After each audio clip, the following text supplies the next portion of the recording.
और धन्यवाद है। तो कल निर्जल काची का व्रत रखा था। किस किसने निर्जल रखा था? हाथ खड़ा करो। तू निर्जल पानी भी नहीं पिया? इसको भी यहीं रख लेना फिर मंदिर में ही। ये बच्चा निर्जल रख रहा है तो तेरे को यहीं भर्ती कर दें हम। ठीक है, ठीक है। और सभी ने, तूने भी?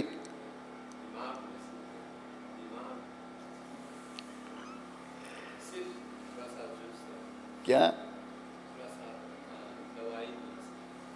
अच्छा, चलो आप सबका धन्यवाद। आप सबने निर्जल काची का व्रत किया। एकाची माता हम सब पर कृपा करें, हमें भक्ति का दान दें, क्योंकि भक्ति मिलने से ही भगवान मिलेंगे। तो जो व्रत का पारण समय है वो 11:12, 11:12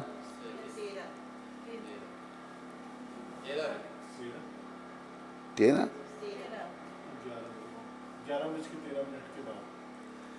11, 12 और 13 उसके बाद है। तो समय पे आप लोग व्रत का पालन कर लेना। तो आज क्या चर्चा होगी? देखो, ये जो हमारी भारतीय संस्कृति है यही पुरातन सनातन है। पहले लोग इसी के अनुसार चलते थे। इसके अनुसार चलने का अर्थ ये है, ये शरीर छोड़ने के बाद अपने घर को वापस जाना। हमारा घर, ये मॉरिशस का घर, फ्लैग का या केपी, कौन सी जगह है? आरजे का घर हमारा घर नहीं है। हमारा घर वैकुंठ लोक है, गोलोक धाम है। तो हम इस शरीर में आए हैं 84 लाख योनियों के चक्कर लगाने के बाद। अब यहाँ से हमने अपने घर को वापस जाना है, तो उसके लिए योग्य बनाना है। तो योग्यता यही है, अपने आप को शुद्ध करना है। और एकाची माता, ये जो भगवान के शरीर से प्रकट हुई थी। भगवान लीलाएं करते हैं। एक राक्षस था, क्या नाम था उसका? मोरा।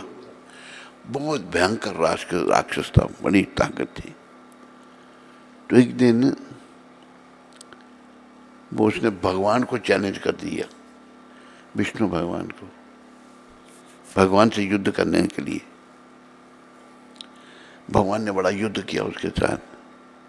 भगवान थक गए युद्ध कर करके, ये लीला थी भगवान की। भगवान चले गए छोड़ करके, और एक गुफा के अंदर जाकर भगवान आराम करने लगे। आराम कर रहे तो वो राक्षस पीछे पीछे आ गया, सोए हुए भगवान पर अटैक करने लगा। तो सर्वशक्तिमान भगवान, उनके शरीर से एक शक्ति निकली, स्त्री निकली। भगवान आराम कर रहे हैं, उसने मुरा के साथ युद्ध किया और मुरा को मार दिया। भगवान जब उठे, देखा वो बालिका खड़ी है। भगवान ने पूछे, सब लीला है भगवान की, कौन हो तुम? जब भगवान सब जानते हैं, कहते ये राक्षस जो है आप पर आक्रमण करने आया था, तो मैं आपके शरीर से प्रकट हुई हूँ, मैंने इसको मार दिया। तो भगवान बड़े खुश हुए कि आज एका है, 11वां दिन है, तेरा नाम एकादशी होगा, और आज के दिन जो व्रत करेगा उस पर हम कृपा करेंगे। ऐसे एकादशी माता प्रकट हुई। तो ये संस्कृति हमको पुनः भगवान से मिलाने के लिए है, और बाकी जो हैं वो सब आवागमन में ले जाने के लिए हैं। ये अनादि सनातन संस्कृति ही हमको कृष्ण से मिला सकती है। और ये याद रखो कि हमारे जीवन का उद्देश्य कृष्ण से मिलना है और कुछ नहीं है। हमारे जीवन का और कोई उद्देश्य नहीं है, केवल कृष्ण से मिलना है। ऐसा मन बना लो। याद रखो भगवान हम सबके हृदय में बैठे हुए हैं। जब देखेंगे ना भगवान बड़ा पक्का है मुझे मिलने के लिए, फिर वो भीतर से सहायता करेंगे। भगवान ने गीता में कहा है, ये यथा माम प्रपद्यन्ते तांस तथैव भजामि हम। जो जिस भाव से मेरे को भजता है मैं भी उसको वैसे ही भजता हूँ। तो हमें बड़े भाव से भगवान को भजना है, बार बार प्रार्थना करनी है, प्रभु बस मुझे अपने चरणों से लगा लो, मुझे अपनी भक्ति दे दो। तो ये संस्कृति लुप्त हो गई थी। देखो भगवान के भक्त प्रभुपाद जी ने भक्ति का प्रचार पूरी दुनिया में कर दिया। जिन्होंने कभी भगवान का नाम नहीं सुना था उनको भी भक्त बना दिया। ये सब शुद्ध भक्तों की कृपा से, प्रभुपाद की कृपा से होता है। तो हमें भगवान से मिलना है, ये मन बनाना है। बच्चे को शुरू से गुरुकुल में भेजा जाता था, और गुरुकुल में कोई भौतिक शिक्षा थोड़ी दी जाती थी। तुम बस भगवान का भजन करो और भगवत प्राप्ति करो। इसी जन्म में अपने घर को वापस चले जाओ। बाकी ये मनुष्य जीवन सब दुखों का घर है, ये बेकार है, इसमें लगता है इधर अच्छा होगा इधर अच्छा होगा, लेकिन ये कहीं भी अच्छा नहीं, सब जगह बुरा ही बुरा है।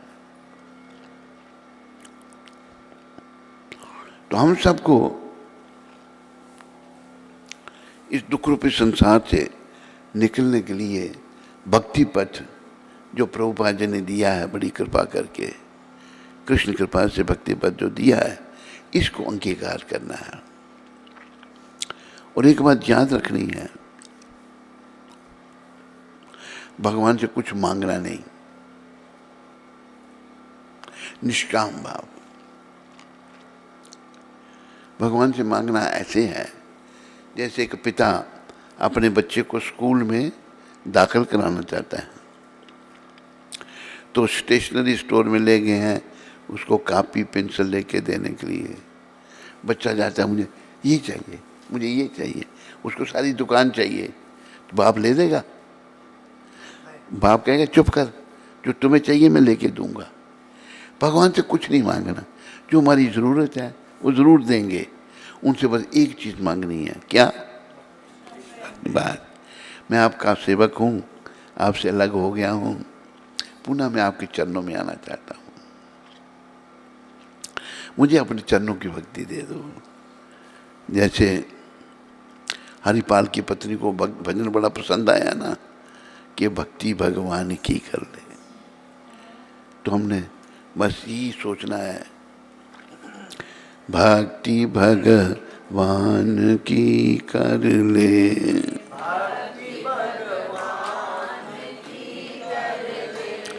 खजाना नाम से भर ले,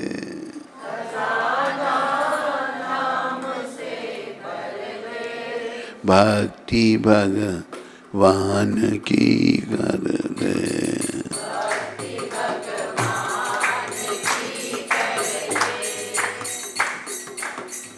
बस भगवान की भक्ति कर लो। बस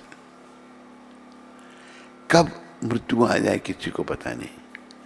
इस शरीर का लाभ यही है कि इसके द्वारा भक्ति हो सकती है। बाकी 84 लाख किस्म के शरीर हैं। कहा है आहार निद्रा भय में तु नच सामान्य वेतात पशु भी नराना। धर्मों की तेषा अधिको विशेषा धर्मे न हीना पशु वे समाना। खाना सोना इंद्रियों को तर्पण करना और शरीर की रक्षा करना, ये चार काम मनुष्य और पशु में एक समान है। अंतर यही है कि धर्मो ही देश। मनुष्य जो है धर्म का पालन कर सकता है और जो धर्म से हीन है वो पशु के समान है। तो हमें मनुष्यता का व्यवहार करना है और भगवान की भक्ति करनी है। अभी देखो यहाँ पर प्रायः लोग पैसे के लिए काम करते हैं, लेकिन हम लोगों को भगवान के लिए काम करना सीखना है। पैसे के लिए काम करने के लिए बहुत लोग तैयार हो जाएंगे, खाली भगवान के लिए काम करने के लिए तैयार नहीं हो।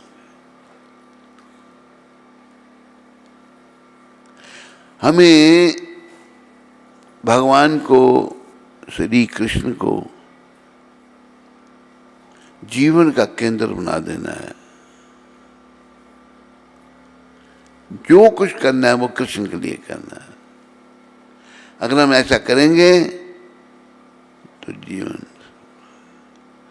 जीवन सफल हो जाएगा हमारा। नहीं करेंगे तो बड़ा जीवन विफल है।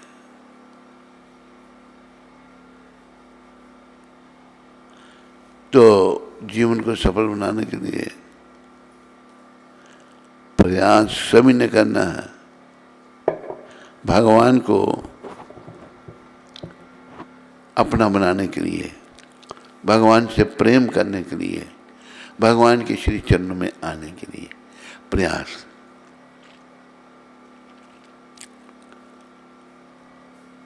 और कहा है try is the key of success. प्रयास जो है सफलता की कुंजी है। सभी भक्ति के लिए प्रयास करो। ये मन बनाओ इस जन्म में मैंने धाम में जाना, अपने घर को जाना है। ये प्रयास करो सारे। हम जब प्रयास करेंगे तो भगवान हमारा प्रयास देखेंगे कि हाँ ये मेरा बच्चा प्रयास कर रहा है, तो आशीर्वाद देंगे भगवान। और भगवान का आशीर्वाद मिलने से हमारे प्रयास में हमको सफलता होगी और हम भगवान के निकट आ जाएंगे। तो याद रखो, भगवान के निकट आना है, जीवन को सफल बनाना है। तो जो कल व्रत रखा आपने, ये शास्त्रों के अनुसार, शास्त्र चक्षु, शास्त्र की आंखों से देखना है। ये व्रत बड़ा महान है। ये भीमसेन ने ये व्रत रखा था, क्योंकि भीमसेन जो है बड़े वोरेशियस ईटर थे। वो नहीं, जुबान पर कंट्रोल नहीं कर सकते, तो उन्होंने ये रखा था। भीमसेन खाते बहुत थे और उनके लिए व्रत रखना बड़ा कठिन था। तो तभी से ये भीमसेनी कांची चली आ रही है और लोग इसका व्रत करते हैं। बस इसमें ये भगवान का स्मरण करो बार बार। हे प्रभु, मुझे अपने चरणों का आश्रय दे दो। भगवान जरूर देंगे, ऐसी बात नहीं है, पर हम जाते नहीं भगवान की शरण में। संत महात्मा सच्चे संत यही कहते हैं, भगवान की शरण में जाओ, लेकिन हम मनोजी करते हैं। तो हमें सच्चे संत की कृपा से भगवान की शरण में जाना है और अपने जीवन को सफल बनाना है। और सफलता इसी बात में है, भगवान के चरणों में मन को लगाना है। तो भगवान के चरण में जब मन लग गया तो फिर सब जगह से हट जाएगा। अभी मन कभी इधर जाता है, कभी इधर, कोई आकर्षण रहेगा ही नहीं। जैसे लड़के का मन लड़की की ओर भागता है, लड़की का मन लड़के की ओर भागता है। पर अगर हम कृष्ण के चरण में मन लगाएंगे ना, चाहे लड़की चाहे लड़का, उनका मन नहीं भागेगा फिर। ये रहस्य सब प्रभुपाद जी ने बताया। ये प्रभुपाद जी की कृपा से ये रहस्य हमको मिले, तो हम इनको अपनाएं जो प्रभुपाद ने शिक्षा दी है कि मैंने भगवान की शरण में जाना है। मदद जरूर लेनी पड़ेगी संतों की। जैसे कल भी मैंने समझाया था, जो भक्त हैं वही भक्ति दे सकते हैं। आज कलयुग में क्या है, जो लोग भक्त नहीं हैं वो गुरु बने हुए हैं, लोगों को भक्ति दे रहे हैं, तो कोई लाभ नहीं। ना उस पखंडी गुरु को लाभ है और ना उस चेले को लाभ है। हमें प्रमाणिक गुरु के पास जाना है। प्रभुपाद प्रमाणिक गुरु हैं, तो उनके पास जाकर के जीवन को समर्पण करना है। Ultimate aim is to surrender my our life. भगवान के चरणों में जब समर्पण हो गया, ये जीवन की सफलता है। और धीरे धीरे हमको अनुभव होना भी प्रारंभ हो जाएगा। अलग सा लगेगा कि हम अलग दुनिया में आ गए हैं। बोलो मोर मुकुटमंत्री वाले की, बोलो कृष्णचंद्र भगवान की, बोलो रामचंद्र भगवान की। हरे कृष्णा हरे कृष्णा कृष्णा कृष्णा हरे हरे, हरे राम राम राम हरे हरे। बोलो गौर राधा कृष्ण भगवान की।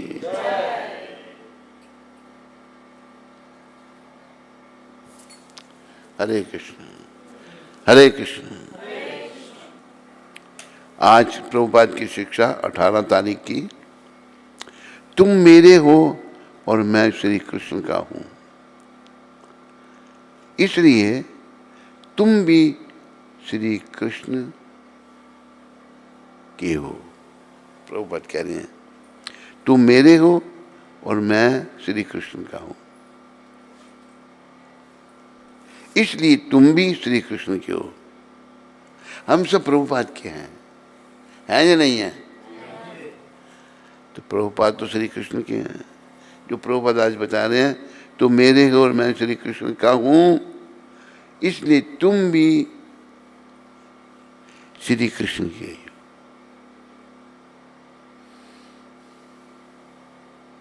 तो कृष्ण भगवान के बनो और जीवन को सफल करो। सारे पीछे बोलो हरे कृष्णा हरे कृष्णा कृष्णा कृष्णा हरे हरे, हरे राम राम राम हरे हरे। बोलो मोर मुकुटबंशी वाले की। तो हमें प्रयास करना है, जैसे एक दूसरे को प्रेम करते हैं, भाई भाई से करता है प्रेम। भगवान की चरणों में भी ऐसे ही प्रेम करना है, हमें सीखना है ये आचार्यों से।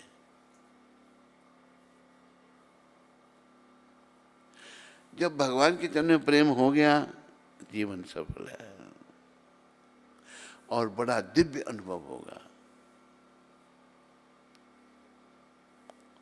जो श्री कृष्ण के चरणों से प्रेम हो गया, पीछे कुछ नहीं बचा। कृष्ण ऐसे जैसे एक श्लोक आपको बताया था, देव ऋषि भूतत्वा निरानाम पितृनाम ना किंकर न्याय मरणी राजन सर्वात्मना जा शरणम शरण्यम गतो मुकुंदम। तो भगवान के शरण में जो समर्पण करना है, ये बड़ा हृदय से भावना से होना चाहिए। भगवान का सब कुछ उनको कोई दे नहीं सकते, लेकिन प्रेम भाव से कुछ भी देंगे वो ले लेते हैं। पत्रम पुष्पम फलम तोयम यो में भक्त्या प्रयच्छति तद हरि उपमर्थम अश्नामी प्रियतात्मना। पत्रम पुष्पम फलम तोयम यो में भक्त्या प्रयच्छति तद हम भक्ति उपहर्तम अश्नामी प्रियतात्मना। मुझे प्रेम से कोई पत्थर, तुलसी का पत्थर, फूल या जल देता है, मैं उसको भी स्वीकार करता हूँ। ये भगवान की कृपा है। तो आप सबका पुनः धन्यवाद। कृष्ण सभी पर कृपा करें, सबको अपना भक्त बना लें। ठीक है, हम भक्त बन जाए बस। बोलो मोर मुकुट बंसी वाले की। हरे कृष्ण। नैना तिवारी माता हैदराबाद से। हरे कृष्ण। गुरु महाराज जी, आपके चरणों में मेरा कोटि कोटि दंडवत प्रणाम। आपकी और प्रभुपाद जी की कृपा से प्रचार अच्छे से हो रहा है और कुछ माता जी और प्रभु जी लोग आपसे इंस्पायर्ड हुए हैं। वो बोलते हैं उनको आपके शेल्टर में रहना है, कृपया करके आप उनको अपने शेल्टर में लीजिए। आपकी अदम बेटी नैना तिवारी। नैना तिवारी जिनको हमारे शेल्टर में रहना है उनको मिला देना।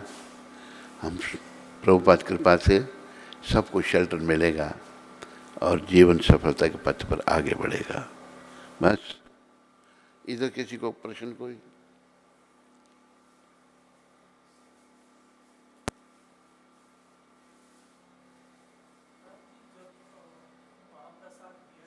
हैं?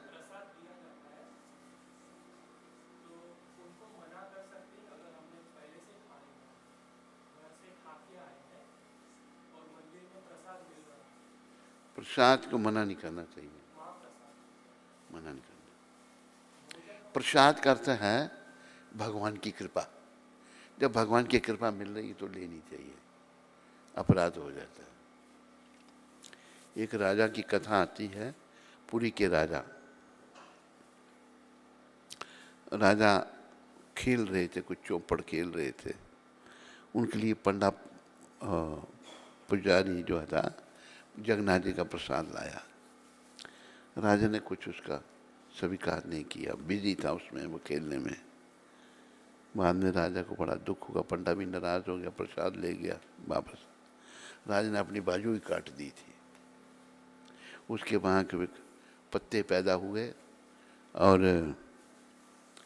फिर राजा का हाथ वापस आ गया था। प्रसाद का बड़ा सम्मान करना चाहिए। प्रसाद का अर्थ ही भगवान की दया है, समझ।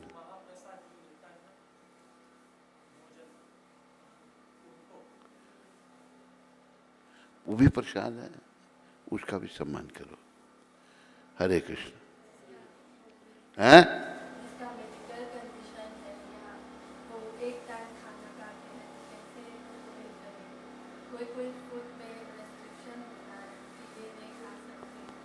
प्रसाद खा लेना चाहिए। और कोई प्रश्न किसी को?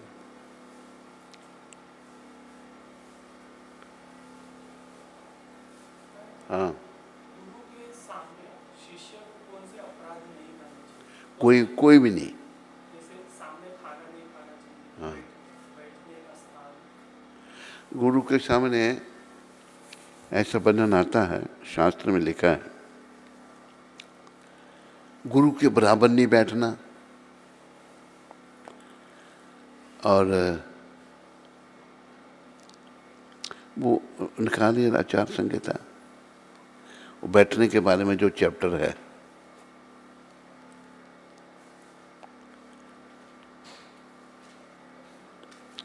हरे कृष्णा हरे कृष्णा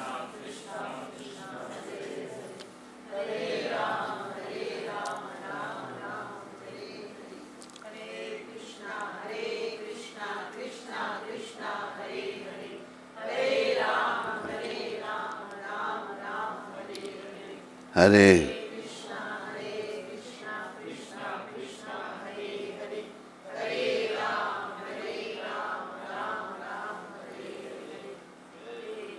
इसमें वो देख जिसमें बैठने के बारे में जो चैप्टर है,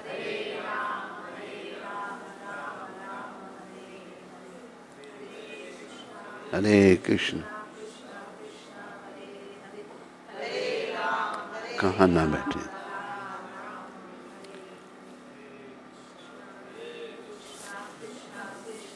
कहाँ ना बैठे। अधिक आयु की इच्छा रखने वाले मनुष्य को केश, राख, हड्डी, कंटक, कपाल, टिकरा, बिनोला, भूसी, कोयला, रस्सी, सड़ी गली वस्तुएं, अपवित्र वस्तु, बलिपूर्वक मार्ग तथा स्नान के कारण भीगी हुई पृथ्वी पर कभी बैठना या खड़ा नहीं होना चाहिए।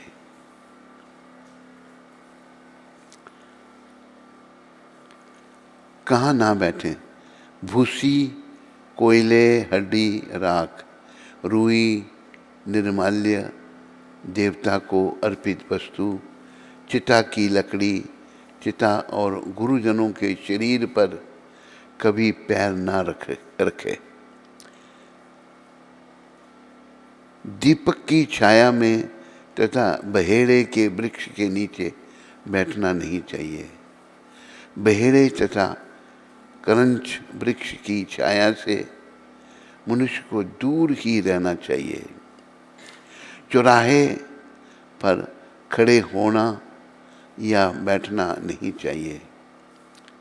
उपटन आदि की मैल, स्नान, पानी, विष्ठा, मूत्र, रक्त, कफ, पान आदि का पीक और थूक तथा वमन किए गए अन्नादि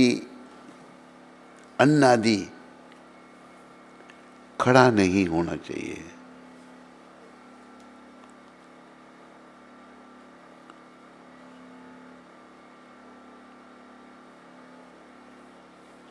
ये तो हो गया बस, और नहीं है कुछ।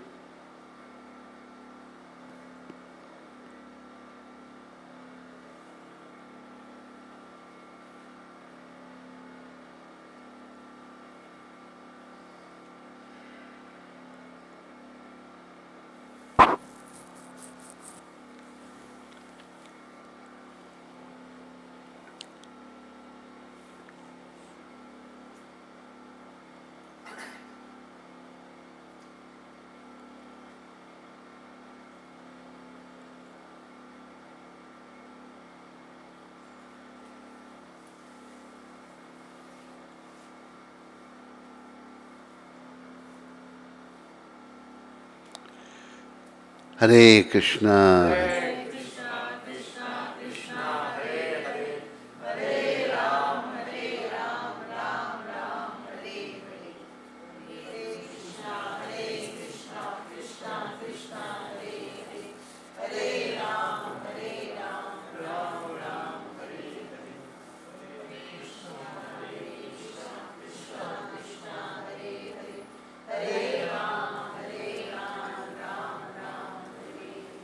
एक ये पुस्तक है, क्या करें क्या ना करें। ये पुस्तक सबको पढ़नी चाहिए। देखो, नियम जो हैं वो मनुष्यों के लिए हैं, पशुओं के लिए नियम नहीं है। तो हमें नियमों का पालन,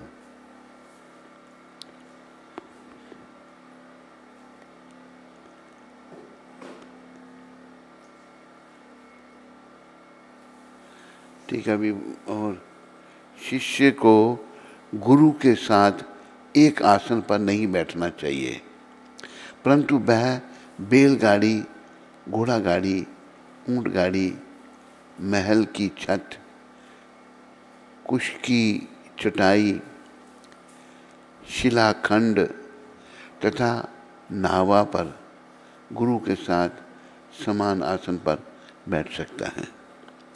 शिष्य को चाहिए कि जिस आसन पर गुरु बैठते हों उस पर ना बैठे और जिस शैया पर वे सोते हों उस पर ना सोए।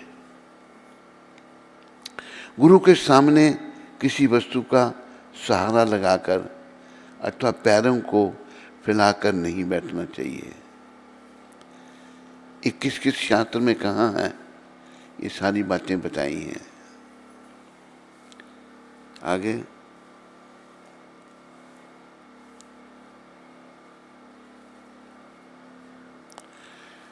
शिष्य को चाहिए कि वह गुरु की अपेक्षा अपने अन्न, वस्त्र तथा वेश को हीन कम रखे। वह गुरु के सोकर उठने से पहले उठे और उनके सोने के बाद सोए। क्रुद्ध गुरु के मुख पर दृष्टि नहीं डालनी चाहिए। गुरु जी जब नाराज हों तो फिर मुंह को नहीं देखना उनको।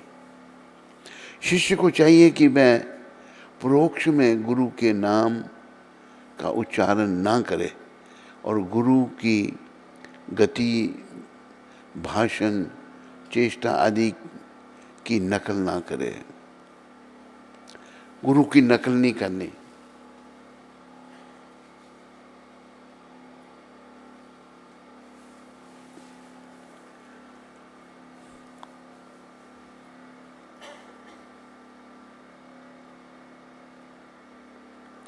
यदि गुरु भी घमंड में आकर कर्तव्य और अकर्तव्य ज्ञान खो बैठे और गलत रास्ते पर चलने लगे तो उसका त्याग कर देना चाहिए।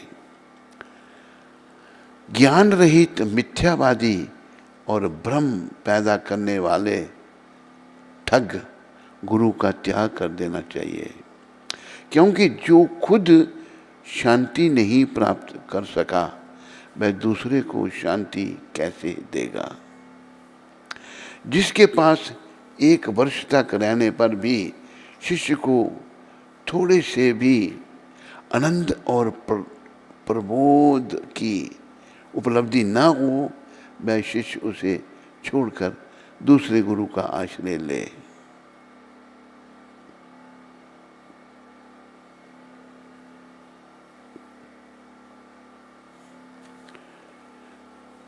हरे कृष्ण।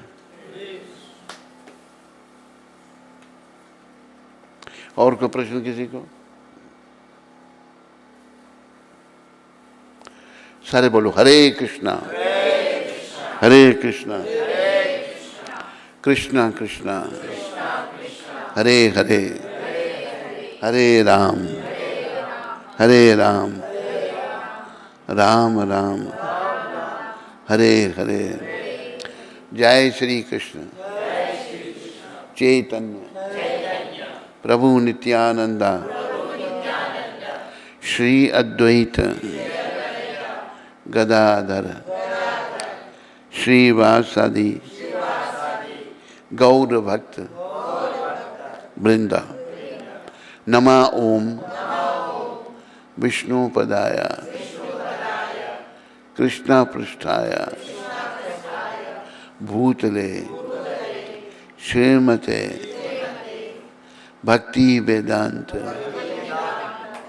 स्वामी इति नामने नमस्ते सरस्वती देवे गौरवाणी प्रचारणे निर्विशेष शून्यवादी पाश्चात्य देश तारणे। हरे कृष्ण। ये क्या कर रहा हूँ? चल एक मिनट बैठ जाए, इधर ही बैठ। ये जो तार है, ये जो तार लगी है, इस तार की कीमत पता कितनी है? कितनी है? 18,000।